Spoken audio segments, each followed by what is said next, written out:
पक्षाच्या प्रवक्तेपदांची यादी आज जाहीर झाली आहे। त्यामध्ये चर्चेतले 2 नावं वगळण्यात आलेले, एक म्हणजे आमदार अमोल मिटकरी आणि पुण्याच्या रुपाली पाटील ठोंबरे यांचं। काय नेमकं पक्षाचं म्हणजे काय लक्ष होतं किंवा काय विचार करून त्याचे नाव काढण्यात आले? असं आहे की राष्ट्रवादी काँग्रेस पक्षाने आजच नवीन प्रवक्त्यांची यादी घोषित केली। काहींना प्रवक्तेपदाची जबाबदारी मिळाली, ज्यांची नावं या प्रवक्तेपदाच्या यादीत नसतील त्या लोकांना देखील पक्षातर्फे जबाबदारी देण्यात आलेली आहे। पक्ष वेळोवेळी निर्णय घेत असतो आणि येणाऱ्या स्थानिक स्वराज्य संस्थेच्या निवडणुकीच्या दृष्टिकोनातनं हे नवीन प्रवक्त्यांची नियुक्ती करण्यात आलेली आहे। ज्यांची नावं या यादीमध्ये नाही त्यांना देखील जबाबदारी पक्षाने संघटनेची वेगळ्या पद्धतीने दिलेली आहे। रणके साहेब, अंजली दमानिया जवळपास बाहेर 20 दिवस बाहेर होत्या, त्या काल भारतात आल्या आणि त्यांची पहिली प्रतिक्रिया आहे की अजित पवारांना तर सोडलंय पण पार्थ पवारला जमीन प्रकरणात सोडणार नाही। असं आहे की सन्मानपूर्वक अंजलीताई दमानिया यांचं नाव घेत असे अनेक आरोप वेळोवेळी ते करत असतात। शेवटी लोकशाहीमध्ये आरोप करण्याचा, तक्रार करण्याचा त्यांना अधिकार आहे। या प्रकरणामध्ये राज्याचे मुख्यमंत्री माननीय देवेंद्र फडणवीस साहेबांनी आधीच उच्चस्तरीय चौकशीचे आदेश दिलेले आहेत।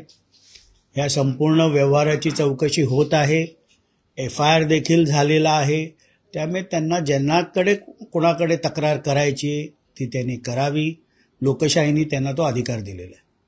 एकंदरीत या पार्थ पवार प्रकरणामध्ये SIT जरी नेमली असली किंवा उच्चस्तरीय जरी चौकशी समिती नेमली असली, मात्र या चौकशींचं कालांतरानं काहीच उपयोग होत नाही असं एकंदरीत असं आहे की ॲडिशनल CS विकास खरगेजी यांच्या अध्यक्षतेखाली ही संपूर्ण चौकशी समितीचं गठन झालेलं आहे।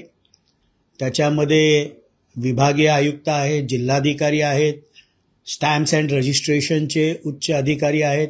हा संपूर्ण व्यवहाराचा तपास होईल।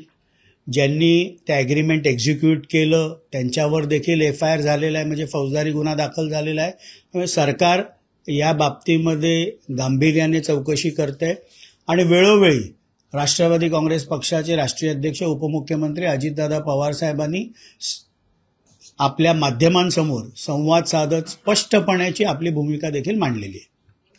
तेजवानी गायब आहे, तर मग जो रद्द होण्याची घोषणा केली होती मुख्यमंत्र्यांनी, तर तो अगोदरच तो व्यवहार व्हॅलिडच नाहीये किंवा आपली स्टॅम्प ड्युटी भरूनच नाही, तो व्यवहार अगोदर व्हॅलिड झालेला नाही, तर मग या समितीचा एकंदरीत काय अर्थ आहे? मग असं आहे की समिती सगळ्या बाबींची चौकशी करेल, ज्यामध्ये काही अनियमितता आढळली असेल, ज्या पद्धतीने ॲग्रीमेंट रजिस्टर झालं, व्यवहार झाला नाही झाला, याची सगळी चौकशी करण्यात येते। त्यांना टाईम शेड्यूल देखील 1 महिन्याचं दिलेलं आहे। त्यामुळे माझी माध्यमांना देखील विनंती आहे की 1 महिना वाट बघून या समितीचे निष्कर्ष येण्यापर्यंत ही चौकशी होऊन दे।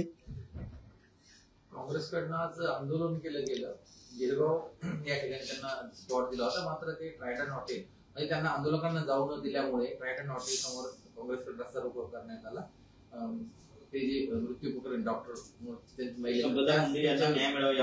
आंदोलन होतं, आंदोलन चिरडण्याचा प्रयत्न हा सत्ताधाऱ्यांकडनं केला गेला, म्हणजे प्रशासनाकडनं। असं आहे की राज्याचे मुख्यमंत्री माननीय देवेंद्र फडणवीस साहेब ज्यांच्याकडे गृह खातं आहे, यांनी पहिल्या दिवसापासून फलटण येथील जो दुर्दैवी मृत्यू डॉक्टर संपदा मुंडे यांचा झाला, याच्यामध्ये अत्यंत संवेदनशीलपणे SIT टीम घोषित केली। वरिष्ठ IPS अधिकाऱ्यांच्या देखरेखीखाली याची चौकशी चालू आहे। लोकशाहीमध्ये काँग्रेसला देखील आंदोलन करण्याचा अधिकार आहे, पण जिथे मुंबई पोलिसांनी डेझिग्नेटेड जागा दिली असेल तिथे आंदोलन करणं जास्त संयुक्तिक असतं।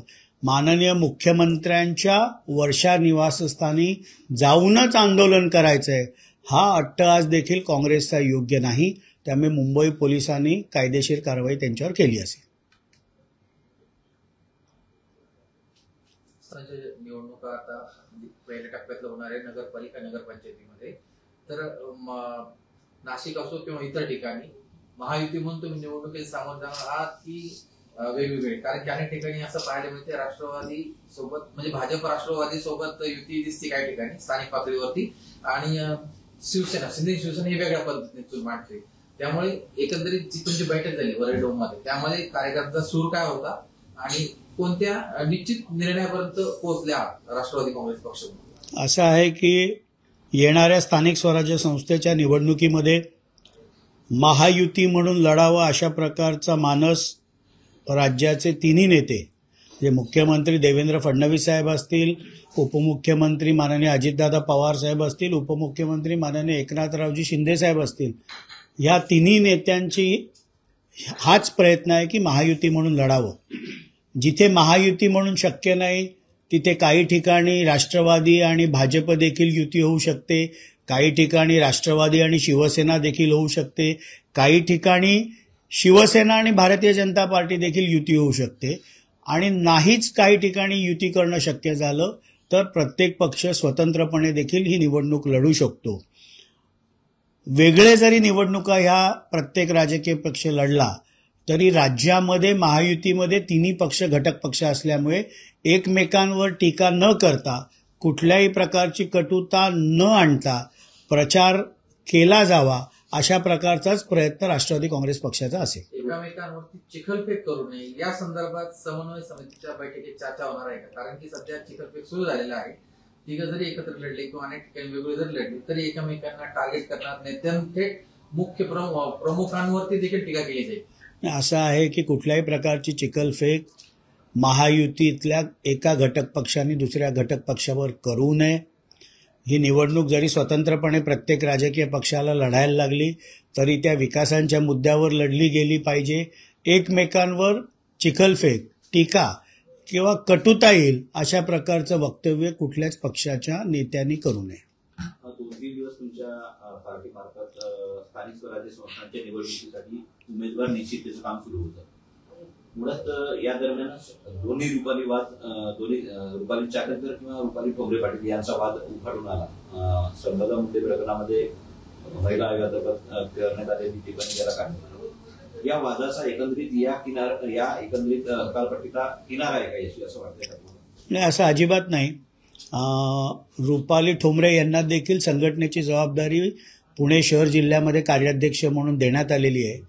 येणाऱ्या महापालिकेच्या निवडणुका देखील 31 जानेवारीच्या आत होतील. शेवटी असं आहे की पक्षाच्या संघटनात्मक सरचिटणीस संजय खोडके यांनी त्यांना त्यांची बाजू मांडण्यासाठी ती पत्र लिहिलं होतं. 7 दिवसामध्ये त्या बाजू मांडतील देखील. असं आहे की कालच दोन्ही म्हणजे महिला आयोगाच्या अध्यक्षा व महिलांच्या प्रदेशाध्यक्षा रुपाली चाकणकर ह्या देखील राष्ट्रीय अध्यक्षांना भेटल्या, त्यांनी त्यांची बाजू मांडली. त्यानंतर रुपाली ठोंबरे पाटील यांनी देखील आपली बाजू राष्ट्रीय अध्यक्षांकडे पुण्याला मांडली. आणि त्यामुळे ह्या दोन्ही नेत्यांमध्ये जो निर्णय असेल तो माननीय राष्ट्रीय अध्यक्ष घेतील, पण दोघेही पक्षाच्या कार्यकर्ता आहेत आणि पक्षासाठी काम करतात. पक्षाला अडचणीत आणणारी वक्तव्य पण मग अमोल बिडकरींकडून पण झालेली आहेत आणि रुपाली ठोंबरे पाटील. असं आहे की प्रवक्तेपदाची जबाबदारी काढली याचा अर्थ दुसरी जबाबदारी नाही असं होत नाही. पक्ष वेळोवेळी संघटनेच्या वेगवेगळ्या पद्धतीने कधी संघटनेमध्ये काम करण्याची जबाबदारी देतो, कधी प्रवक्ते म्हणून देतो, कधी संघटनेमध्ये निरीक्षक म्हणून एखाद्या जिल्ह्यामध्ये आपल्याला पाठवलं जातं. विधानसभेच्या निवडणुकीला, स्थानिक स्वराज्य, अशा वेगवेगळ्या जबाबदाऱ्या संघटन म्हणून पक्ष देत असतो. आणि पक्षाचा कार्यकर्ता जी जबाबदारी पक्ष नेतृत्व आपल्याला देतो ते स्वीकारूनच राजकीय कार्यकर्ता पुढे आपली वाटचाल करत असतो.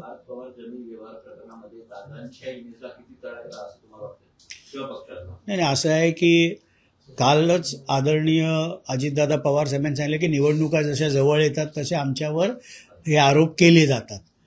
पहिल्या दिवसापासून माननीय अजितदादा पवार साहेब माध्यमांशी संवाद साधून आपली भूमिका मांडतायत. म्हणजे ज्या वेळेला हे आरोप झाले त्या दिवशी देखील डोम इथेच माध्यमांसमोर येऊन त्यांनी सांगितलं की मी संपूर्ण प्रकरणाची माहिती घेऊन दुसऱ्या दिवशी माझी बाजू मांडतो. त्या पद्धतीने त्यांनी बाजू मांडली.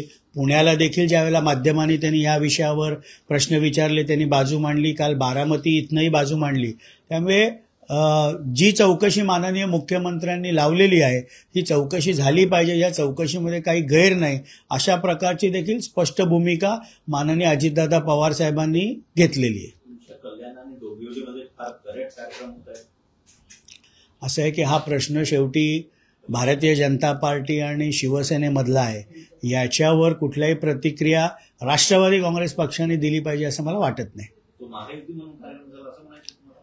नाही, असं आहे ना की दोन्ही प्रत्येक राजकीय पक्षाला वाटतं की आपापली ताकद वाढवली पाहिजे, त्या उद्देशाने ते पक्ष काम करतात. त्यामुळे त्या ज्या पद्धतीने ते काम करतात त्याच्यावर राष्ट्रवादीने आपली भूमिका मांडण्याची गरज नाही.